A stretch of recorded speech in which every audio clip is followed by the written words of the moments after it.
Was talking with my friends about belts the other day. If you've ever spent more than a couple of minutes jacking around with your necktie because that skinny tail always keeps ending up longer than the front piece, go ahead and hit that subscribe button. Sorry guys, I couldn't resist. I happened to throw on a flannel shirt. I couldn't decide if I wanted to do Garand Thumb or Letterkenny, so I did both.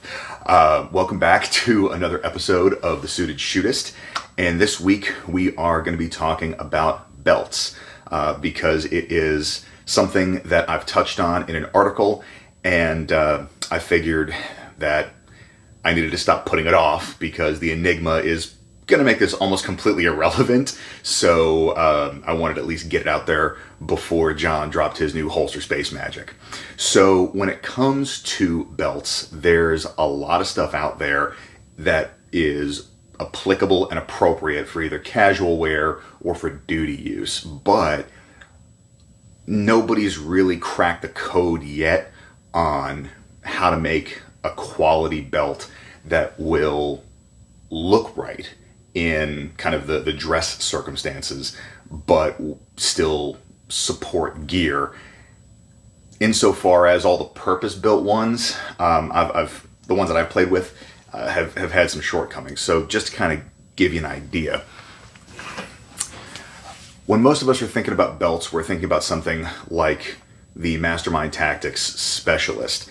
Heavy-duty nylon, it's got enough flex that it'll contour to the body properly, but it's still rigid enough that it'll support your gear. This works just fine as long as you're not having to tuck anything in.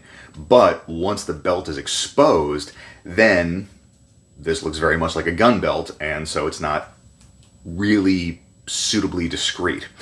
So when I started shopping around, I first came across the Core Essentials trackline belts from another YouTube channel, and they worked okay, but I didn't know then what I know now, and I wanted to just kind of share my experiences with them. Functionally, it perfectly fine. I never had any mechanical failures with the belt. I want to just say that up front. But given that when it comes to style and wardrobe, the belt is a fashion accessory, so there are some cosmetic elements of this that need to come into play as well. That's where these kind of started falling short. I ran this particular one through ECQC. It held up fine. It kept my gear in place. No issues in that regard. But the two biggest flaws that I've come across with these in particular is the fact that the leather started to delaminate and bubble away from the Kydex reinforced core. And so after about a year, this was just so unsightly that it didn't really make sense to wear it anymore. I would not want this on display.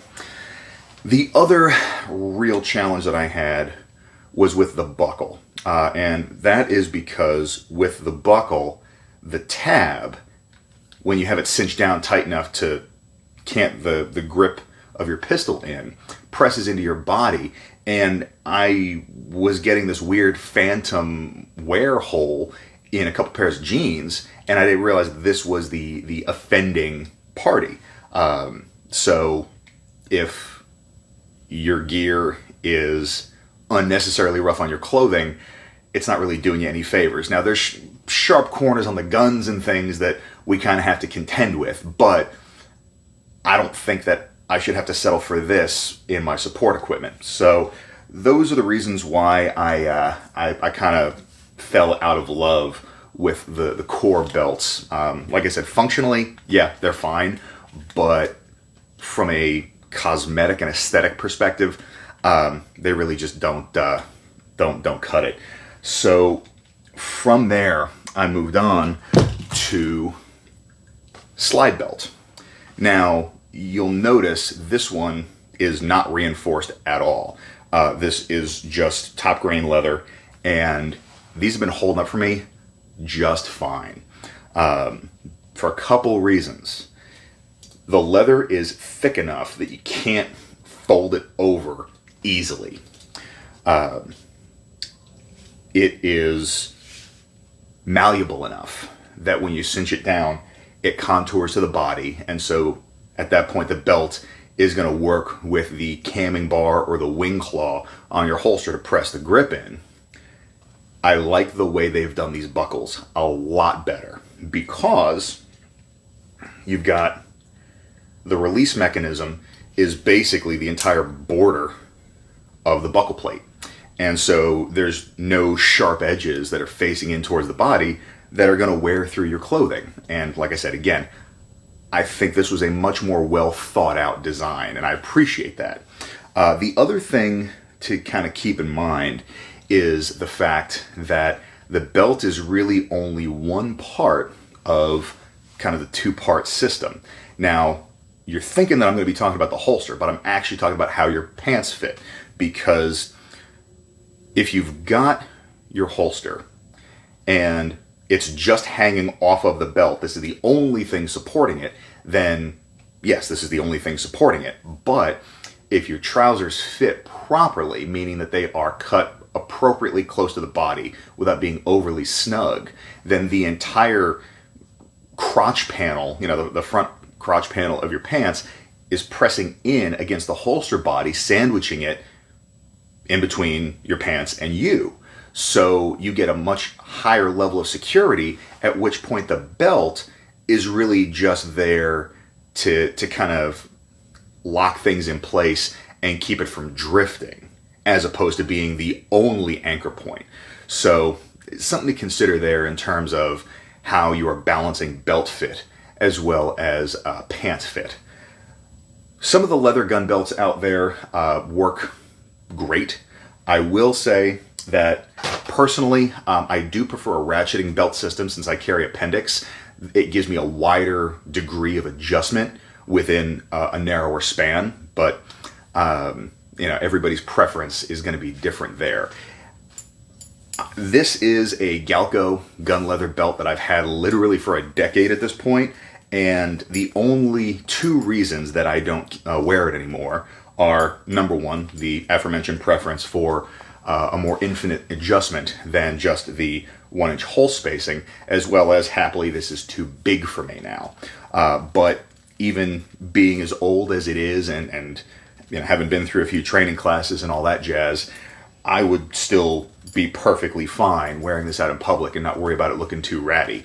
Daryl Bulkey has some very flattering things to say about Mean Gene leather as well.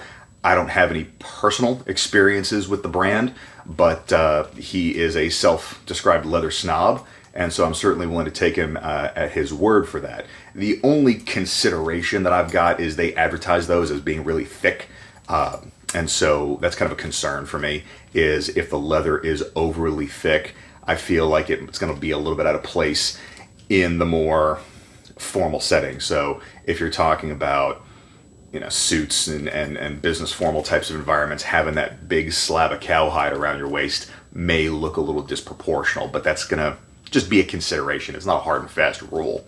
So hopefully you found this useful. It gives you a little bit of insight into some of the decisions that I've made and why I've come to those conclusions. I will include the link to the slide belts in my Amazon store as an affiliate link down below if you want to pick them up. That does help out the channel.